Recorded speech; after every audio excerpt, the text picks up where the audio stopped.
बार आप 81 विधानसभा सीट पर आपकी पार्टी लड़ेगी? बिल्कुल, हम लोग बहुमत की सीटों पर लड़ेंगे।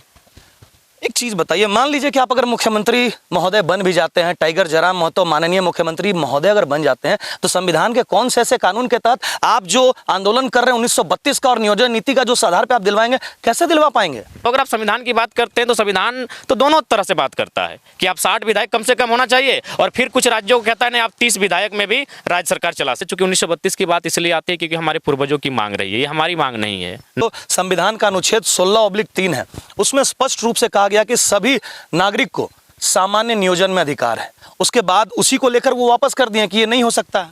और मुझे लगता है कि जब हम लोग क्या अपने आप को अगर पॉलिसी मेकर की स्थिति में ले आएंगे तो सबसे पहले हम लोग एक बेहतर टीम का गठन करेंगे। लेकिन इस पॉलिसी का पावर आपके पास नहीं। अगर आप सरकार भी बन जाते हैं, माननीय मुख्यमंत्री महोदय भी बन जाते हैं, तो नियोजन नीति में कुछ शर्तें लाने का सिर्फ अधिकार मालूम है आपको कि संसद को है। राज्य मंडल इसमें कोई भी तरीके से हस्तक्षेप नहीं कर सकता है, इसीलिए 9वीं सूची में फेंका। बिल्कुल, इसीलिए इसको 9वीं अनुसूची में धकेला गया था। और चूंकि हमारे जमीन पर खनिज संपदा है, अगर हमारे राज्य को विशेष संरक्षण दे दिया जाएगा, विशेष प्रावधान दे दिया जाएगा, विशेष राज्य का स्टेटस दे दिया जाएगा, तो फिर क्या होगा कि दिल्ली में जो लोग बैठे हैं, जो चाहते हैं यहाँ की खनिज संपदा को पूरे राज्य में छोड़कर वितरित किया जाए और उस पर कुछ एकाध लोगों का मतलब अधिकृत्य हो सके, आधिपत्य हो सके, उसी मंशा के साथ उन्होंने कभी इस राज्य में स्थानीयता को परिभाषित होने 10% 20% होना चाहिए। जो कितना परसेंट होना चाहिए आप बता दीजिए। लोग यही चीज पूछना चाहता है कि बिहारी हो, चाहे उत्तर प्रदेश के हो या दूसरे राज्य के हो, क्या जयराम भाई उनको नहीं रहने देंगे यहाँ? नहीं, बिल्कुल होना चाहिए 10%। नमस्कार, स्वागत है आपका न्यूज लेंस में और मैं विनीत शर्मा आज आपको झारखंड के ऐसे शख्सियत से मुलाकात करने जा रहा हूं जिनको शायद ही झारखंड का कोई एक बच्चा, बुजुर्ग या महिला होगी जो नहीं जानता हो। और ये शख्सियत ऐसे हैं जो किसी भी पहचान के मोहताज नहीं है। स्कॉर्पियो पे चढ़कर और जब ये सुर्ख लाल आंखों से चिल्लाते हैं और दहाड़ते हैं तो पूरे भीड़ में जोश आ जाती है। आप समझ गए होंगे हम किसका बात कर रहे हैं, टाइगर जयराम महतो। और हमारे साथ अभी एकदम सादगी से जमीन पर बैठे हुए टाइगर जयराम महतो जमीनी लड़ाई लड़ रहे हैं। 1932 आधारित खतियान, 1932 आधारित नियोजन नीति के लिए ये लगातार आंदोलन कर रहे हैं। चाहे उस बीच में अधिकारी पदाधिकारी हो या फिर शासन के लोग हो, प्रशासन के लोग हो, चाहे खुद मुख्यमंत्री महोदय क्यों ना हो, खुली चुनौती दे डालते हैं। और आपको बता दें कि 1932 इनका प्रमुख मुद्दा है ना? बिल्कुल। और नियोजन नीति भी उसी आधार पे होना चाहिए। बिल्कुल। लेकिन कैसे लागू करवा पाएंगे आप इसको? देखिए, सबसे पहली बात, अगर हम झारखंड की पृष्ठभूमि की बात करें तो झारखंड विविधताओं का राज्य है। अगर हम पश्चिम बंगाल की बात करें तो वहाँ बंगला लैंग्वेज के आधार पे आप डोमिसाइल को परिभाषित कर सकते हैं। आप अगर उड़ीसा चले जाएं तब उड़िया लैंग्वेज के आधार पे डोमिसाइल को परिभाषित कर सकते हैं। आप गुजरात में गुजराती लैंग्वेज को आधार मान के डोमिसाइल को परिभाषित कर सकते हैं। लेकिन हमारा राज्य क्या है, एक राज्य तो देश में विविधताओं का है ही, लेकिन हमारा राज्य स्वयं में विविधताओं का कारण है। यहाँ कई तरह की भाषाएं बोली जाती है, जो क्षेत्रीय भाषाएं हैं, जनजातीय भाषाएं हैं। तो यहाँ कम से कम मुझे लगता है कि 4-5 कॉलम के साथ स्थानीयता को परिभाषित करना होगा। सबसे पहले चूंकि 1932 की बात इसलिए आती है क्योंकि हमारे पूर्वजों की मांग रही है, ये हमारी मांग नहीं है, ना ये 2023 की पीढ़ी की मांग है। ये जब से झारखंड राज्य बना है तब से हमारी लगातार मांग रही है। क्योंकि 1932 का जो सर्वे हुआ था, जिसको हम लोग अंग्रेजों के टाइम का एक वैज्ञानिक सर्वे कहते हैं, जिसमें लगभग 80% भूभाग का सर्वे रिकॉर्ड तैयार किया गया था, तो उसको एक आधार मानते हुए बाकी जो जिलों का अंतिम सर्वे सेटलमेंट है, जहाँ छूटे हैं, उनको आधार मानते हुए फिर बहुत सारे ऐसे लोग होंगे जिनके पास उस समय के राजपत्र होंगे, पट्टानामा होंगे, हुक्मनामा होंगे, उनको आधार मानते हुए और अंत में भाषा, संस्कृति जो झारखंडियत है, उन 4-5 कॉलमों का आधार मानते हुए यहाँ की स्थानीयता को परिभाषित करना चाहिए। और ये इसलिए ज़रूरी है क्योंकि सभी राज्यों की कोई ना कोई अपनी डोमिसाइल पॉलिसी है और यही हमारी खूबसूरती है, यही भारत की विविधता है। क्योंकि भारत के संविधान आर्टिकल 1 में स्पष्ट है कि भारत एक ऐसा देश है जो राज्यों का संघ होगा। लेकिन आज तक 2000 से लेकर अब तक कई सरकारें आई, आज तक कोई पास नहीं करवा पाया। बाबूलाल मरांडी का प्रथम सरकार, बाबूलाल मरांडी जी जब आए 2002 में, वो भी डोमिसाइल की तरफ गए थे तो उनको इस्तीफा देना पड़ गया। कई तरह के हिंसात्मक घटना हो गए, कई लोग बलि भी चढ़ गए इसके, उसके बाद उनको अंततः इस्तीफा देना पड़ गया। उसके बाद रघुवर दास 1985 लेकर आए, उसके बाद आपके हेमंत सोरेन सरकार बड़े मजबूत बहुमत से आए और उसके बाद हेमंत सोरेन ने 32 खतियान को कैबिनेट में, विधानसभा दोनों जगह पास कर दिया। 9वीं अनुसूची के लिए राज्यपाल के पास भेज दिया, लेकिन उसको भी वापस कर दिया गया। झारखंड की पृष्ठभूमि की अगर बात करें तो अंग्रेजों के काल से ही आपको समझना होगा। जैसे ही अंग्रेज जाने लगे तो उन्हें आभास हुआ कि इस क्षेत्र में बहुत भारी संख्या में खनिज संपदा है, प्रचुर मात्रा में है, जो पूरे भारत वर्ष को जगमगा सकती है। भारत के अलावे जो हमारे पड़ोसी देश है उनमें जगमगा सकती है। तो उस दृष्टिकोण से लोगों ने इन चीज़ों को सोचा कि झारखंड को एक खुला बाजार रखा जाए। वहाँ अगर डोमिसाइल तय हो जाएगी, अगर वहाँ स्थानीयता तय हो जाएगी, तो वहाँ के स्थानीय लोगों को, और ऊपर से एक ऐसा राज्य है जो हमेशा अपने जल जमीन जंगल के लिए लड़ा है। अंग्रेजों के कालखंड की बात करें, चुहाड़ विद्रोह की बात करें, तमाड़ विद्रोह की बात करें, बिरसा विद्रोह की बात करें, यानी यहाँ लगभग 150 आंदोलन हुए हैं जो जमीन को बचाने के लिए लड़े हैं। और चूंकि हमारे जमीन पर खनिज संपदा है, अगर हमारे राज्य को विशेष संरक्षण दे दिया जाएगा, विशेष प्रावधान दे दिया जाएगा, विशेष राज्य का स्टेटस दे दिया जाएगा, तो फिर क्या होगा कि दिल्ली में जो लोग बैठे हैं, जो चाहते हैं यहाँ की खनिज संपदा को पूरे राज्य में छोड़कर वितरित किया जाए और उस पर कुछ एकाध लोगों का मतलब अधिकृत्य हो सके, आधिपत्य हो सके, उसी मंशा के साथ उन्होंने कभी इस राज्य में स्थानीयता को परिभाषित होने नहीं दिया। तो राज्यपाल किस बात का हवाला देते हुए इसको वापस किए थे? देखिए, राज्यपाल ने ये कहा कि यहाँ बहुत सारे अन्य राज्यों के लोग भी रहते हैं। तो ठीक है, अगर राज्यपाल ने ये कहा तो हमारे लोग भी तो लगभग 20 लाख की संख्या में अन्य राज्यों में रहते हैं, तो क्या उन्हें वहाँ किसी भी प्रकार की स्थानीयता का लाभ मिलता है? बिल्कुल नहीं मिलता है। मैं बम्बई हो आया, मैं बेंगलोर हो आया, मैं हैदराबाद होके आया, हर जगह यही है कि आप वहाँ व्यापार कर सकते हैं, ज़मीन भी ले सकते हैं, लेकिन वहाँ के जो स्थानीय निवासी का लाभ है या फिर जो स्थानीय निवासी कहलाने की जो प्रक्रिया है उसमें आप शामिल नहीं हो सकते। जो जैसा कि उन्होंने अपने जो वापस किया उसका हवाला दिया कि जो संविधान का अनुच्छेद 16/3 है उसमें स्पष्ट रूप से कहा गया कि सभी नागरिक को सामान्य नियोजन में अधिकार है। उसके बाद उसी को लेकर वो वापस कर दिए कि ये नहीं हो सकता है। देखिए, आप कैसे करवा पाएंगे? देखिए, सबसे पहली बात है कि भारत एक ऐसा देश है जो भारत के संविधान को बहुत करीब से पढ़ना होगा। भारत के संविधान में कहा भी जाता है और उसी बात को फिर नहीं भी कहा जाता है। जैसे कि अगर हम बात करें तो भारतीय संविधान में इस बात का जिक्र है कि आपके पास शायद 170 या आसपास है कि आपके पास कम से कम 60 विधायक होने चाहिए, लेकिन उसी भारतीय संविधान में अरुणाचल प्रदेश के लिए साफ शब्दों में लिखा है और 2-3 राज्य उनके लिए साफ शब्दों में लिखा है कि आप 30 विधायक से भी काम चला सकते हैं। तो अगर आप संविधान की बात करते हैं तो संविधान तो दोनों तरह से बात करता है कि आप 60 विधायक कम से कम होना चाहिए, और फिर कुछ राज्यों को कहता है नहीं, आप 30 विधायक में भी राज्य सरकार चला सकते हैं। इस बार आप 81 विधानसभा सीट पर आपकी पार्टी लड़ेगी? बिल्कुल, हम लोग बहुमत की सीटों पर लड़ेंगे। एक चीज बताइए, मान लीजिए कि आप अगर मुख्यमंत्री महोदय बन भी जाते हैं, टाइगर जयराम महतो माननीय मुख्यमंत्री महोदय अगर बन जाते हैं, तो संविधान के कौन से ऐसे कानून के तहत आप जो आंदोलन कर रहे हैं 1932 का और नियोजन नीति का जो आधार पे आप दिलवाएंगे, कैसे दिलवा पाएंगे? देखिए, सबसे पहली बात, संविधान ने इस बात का जिक्र किया है कि आप जाति के आधार पे, धर्म के आधार पे, लिंग के आधार पे, जन्म स्थान के आधार पर भेदभाव नहीं कर सकते हैं।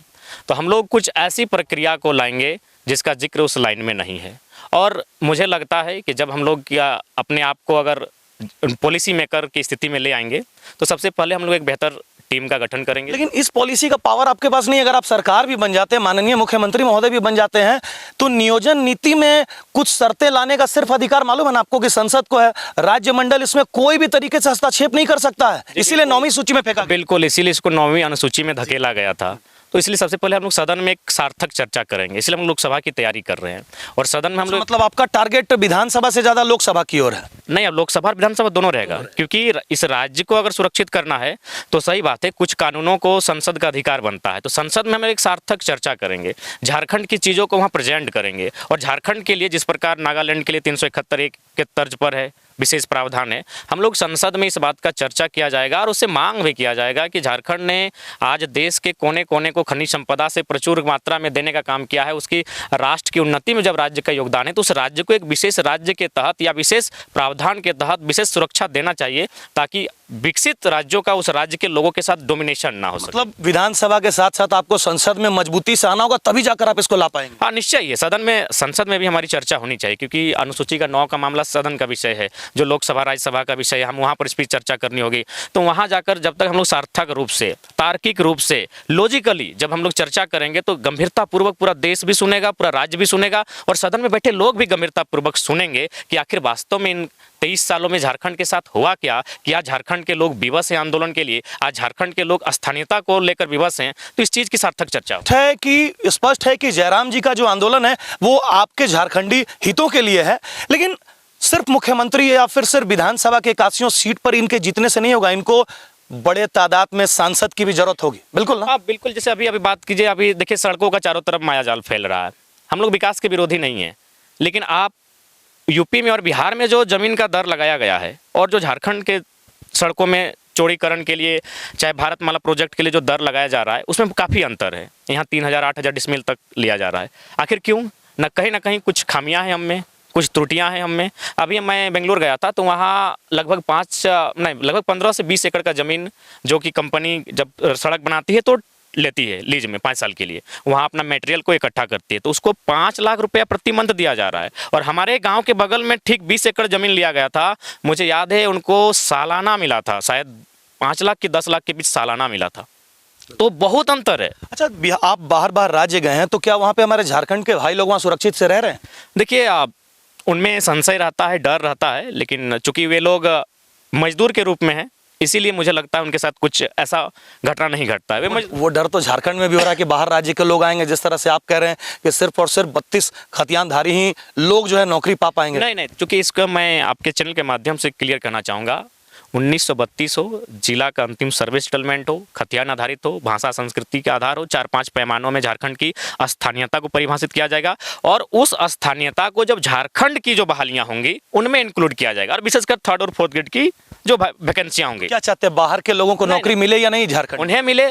आज मान के चलिए प्रोफेसर की अगर हम बात करें, चाहे विनोबा भावे यूनिवर्सिटी की बात करें, रांची विश्वविद्यालय की बात करें, छोड़ी मैं धनबाद की बात करता हूँ, वहाँ मुझे लगता है 95% जो प्रोफेसर हैं वो यूपी बिहार बंगाल के हैं, क्योंकि वो पहले अस्तित्व भी नहीं था उनका। बिल्कुल नेशनल लेवल का है, हमने तो वहाँ विरोध नहीं किया, लेकिन अगर वे टीजीटी और पीजीटी में भी आएंगे तो फिर हमारे लोग कहाँ जाएंगे? एक जरा सा भी नहीं होना चाहिए उनका, 10% 20% होना चाहिए। जो कितना परसेंट होना चाहिए आप बता दीजिए। लोग यही चीज पूछना चाहता है कि बिहारी हो, चाहे उत्तर प्रदेश को या दूसरे राज्य को, क्या जयराम भाई उनको नहीं रहने देंगे यहाँ? नहीं, बिल्कुल होना चाहिए, 10% होना चाहिए, 10 से 15% के आसपास ओपन रहना चाहिए, जिसमें झारखंड के साथ बाकी राज्यों के लोग भी फॉर्म भर सके। मतलब 10-20 जो 1% का आंकड़ा है, इनके लोगों को अधिकार मिलना चाहिए, संपूर्ण नहीं, लेकिन इनके लोगों को मजबूत तरीके से अधिकार मिलना चाहिए, और बाहरी भाइयों को भी इनका विरोध नहीं है।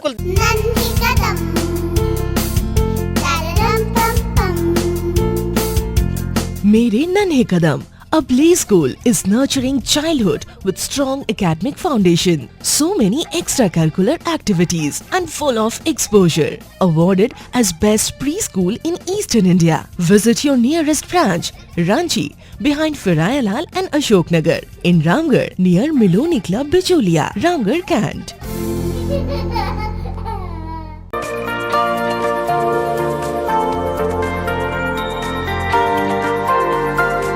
विभिन्न ब्रांडेड कंपनियों के स्पोर्ट्स शूज 10 से 30% तक के विशेष छूट के साथ तो आज ही आए गुप्ता फुटवियर, संजय मार्केट, गोला रोड, चट्टी बाजार, बगड़िया ब्रदर्स के अपोजिट, रामगढ़ कैंट, रामगढ़। मां पीताम्बरा फर्नीचर, सभी प्रकार के फर्नीचर आइटम्स 20% के आकर्षक डिस्काउंट के साथ तो आज ही आए मां पीताम्बरा फर्नीचर, अशोका होटल के सामने गली में, लोहा टोला, रामगढ़ कैंट, रामगढ़। संपर्क करें। धनतेरस, दीपावली एवं छठ महापर्व के पावन त्योहार पर आपकी सेवा में बगड़िया परिवार, जहां करे खरीदारी आकर्षक ऑफर के साथ। Bagadia furnishing main road, Jain मंदिर के पास एवं श्री श्याम कॉम्प्लेक्स, चट्टी बाजार में फर्निशिंग आइटम, किचन वेयर, घर सजावट की गिफ्ट एवं फ्लावर आइटम्स की विशाल रेंज, पर्दा, bedsheet, sofa cover, cushion cover, bed cover, flower set, wallpaper, steel, पित्तल, कांसा एवं तांबे के बर्तन, गैस चूल्हा, induction cooker, dinner set, cosmetic items, गद्दे, double bag trolley, ladies footwear, sandal एवं स्लीपर, पीवीसी सेट सहित आपकी जरूरत की तमाम आइटम्स का विशाल रेंज सिर्फ एक छत के नीचे। जी हां, आपका बगड़िया सबसे बढ़िया, जहां चुनिंदा बेडशीट, डोरमेट एवं ब्लैंकेट की खरीदारी पर एक फ्री दी जा रही है। ध्यान रहे, यह ऑफर सीमित समय के लिए है, तो आज ही पहुंचे अपने Bagadia furnishing main road, Jain मंदिर के बगल में एवं श्याम कॉम्प्लेक्स, चट्टी बाजार, रामगढ़ कैंट, रामगढ़।